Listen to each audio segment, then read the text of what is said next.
Last baseball topic, which kind of deals with the Orioles right here before we get into the factor crap.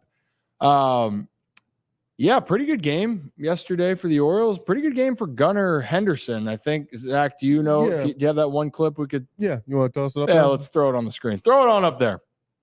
Begin. Best thing I saw today. Red Sox Orioles. We're tied at ones.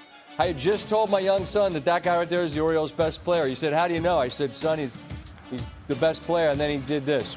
Oh, that's a grand slam. Gunnar Henderson into the splash zone. Extras, Natty Bays, He's tied for the league lead with 18 home runs, and the Orioles, powered by that slam, get a 6-1 win over Boston. Pretty good. So you hear I says that's the best player on the team, one of the best players in the league. How do you know? He's the best player. He's the best player.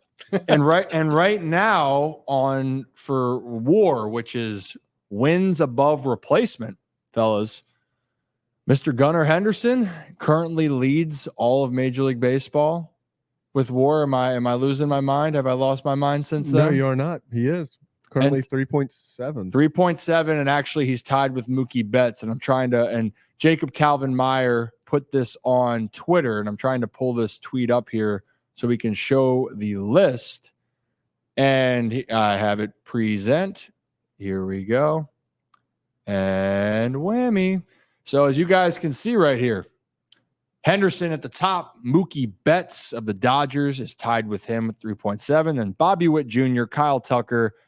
Is that Seth Lugo right there? Yes, it is. Yes. Seth Lugo, the pitcher for the Royals that no one probably knows about unless you follow the Royals.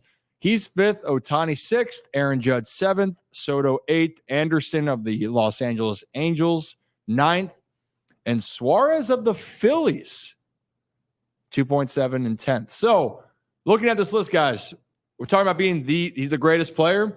Right now, Gunnar Henderson is playing like one of the great players, and we had this conversation that is it too early to start talking about with MVPs? And the answer is yes. But I don't think it's too early to realize that Gunnar Henderson is not, that maybe should be in the MVP conversation. That's whatever. Gunnar Henderson's already one of the best players. He's already the MVP player, and we are in May, about to be in June. Is that fair to say? Does anyone disagree with that point? No. It's unreal what Gunnar Henderson is doing at the age of 22. And you take into account his defense, his ability to, whenever the moment is biggest, he comes through in the clutch. Yesterday, bases loaded, 2 outs. It's a 1-1 game already. And in a time where the Orioles offense, we saw they only got one more run, and it was a solo home run from Ramon Arias. So Gunnar grand slam won them that game, it feels like. And it just feels like more times than not, when things aren't always going great for the offense, you're looking down the list and you're like, oh, well, we won that game because Gunnar went 3 for 4 with 6 RBIs. And it feels like every game, there are plays he makes that I don't react to anymore. And they are some of the greatest plays you'll ever see. But you watch it and you're like, oh, yeah, that's Gunnar Henderson. Of course he made that. But then you look back and you're like, no one should be making that play. But he does it every single night. It's almost the Lamar effect, right? Where literally, beautifully put. He goes and he does something crazy and it's like, okay, like cool. And all the other NFL fans are like, what? That's crazy. And all the Ravens fans are like, that's just a regular. That's just a regular day. He breaks out of 3 sacks, to gain like 10 yards, and everyone's like, "Well, the greatest runs ever." And Ravens fans are like, "Yeah." Well, that's it with Gunnar too, where Gunnar does it with his bad and with his defense. Like you just said, his defense has been. There have been multiple plays this season where it's like that jaw dropping, crossbody throw where he comes up and gets a ball and throws the guy out, or makes a spectacular leaping catch, and you experience greatness so much, you sometimes become numb to it. And I think that it's important to not take that kind of stuff for granted. As you mentioned, I mean, he's 22 years old doing this stuff. And if he had gotten out in that situation with the bases loaded, I think the whole conversation would be up. There's more runners left in scoring position for the Orioles and all that conversation. But Gunnar's a guy that is going to be the face, or at least one of the faces of this franchise for a long time. I mean, I already told you guys this. This was my prediction when Gunnar came up.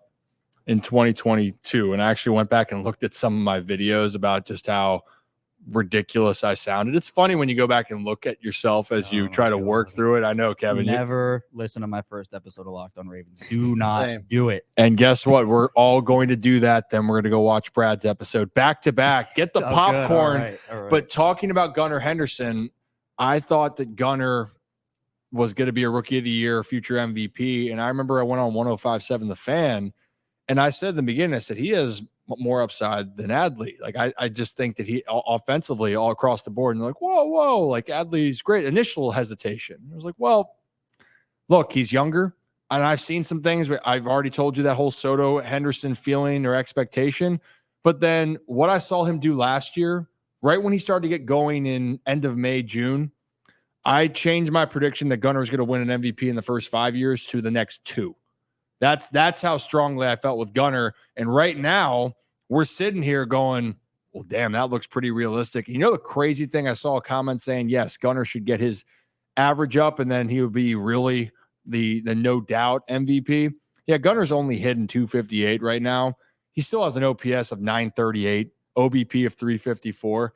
The crazy thing to me is that he's hitting 294 against lefties and 241 against righties. So imagine if he picks up hitting righties. Now, he's got 14 jacks versus righties. He has double the at-bats versus righties than he does lefties. But the point being, if he's having that success against lefty with an OPS north of 1,000, just imagine if he does, not if, when he does pick it up. But needless to say, guys, Gunnar Henderson, he's here. And there's a chance he might reach 50 bombs here in Baltimore, which would be some sight to see. Can we just talk about how funny, though, that statement is? Because it's so true.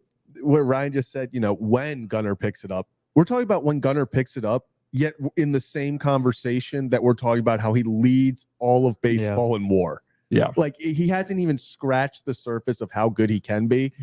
And it's incredible to watch. Yeah. I mean, right now, guys, you might as well. I don't like to get ahead of myself. It's the what if. So many things can happen. If Gunnar Henderson stays healthy, he's a Hall of Famer. He's getting a statue out front. And I will make sure he doesn't leave the Baltimore Orioles. I will tackle him. I'll sit down and talk to Gunnar. We'll keep him here in the studio. I have $3. That helps, Kevin. I have $3. Thank you. Thank you. You know what? My contribution. I will we'll call give him Scott the Boras. NBA jam. We will. Kevin, I was going to say we can have Kevin play Gunnar for him to stay, Oh my but God. then we're all fucked. No. I play Gunnar, but if Gunnar wins, he stays. That's easy money, guys. Come on. That's no fun. Why? He stays in Baltimore. That's fun. That is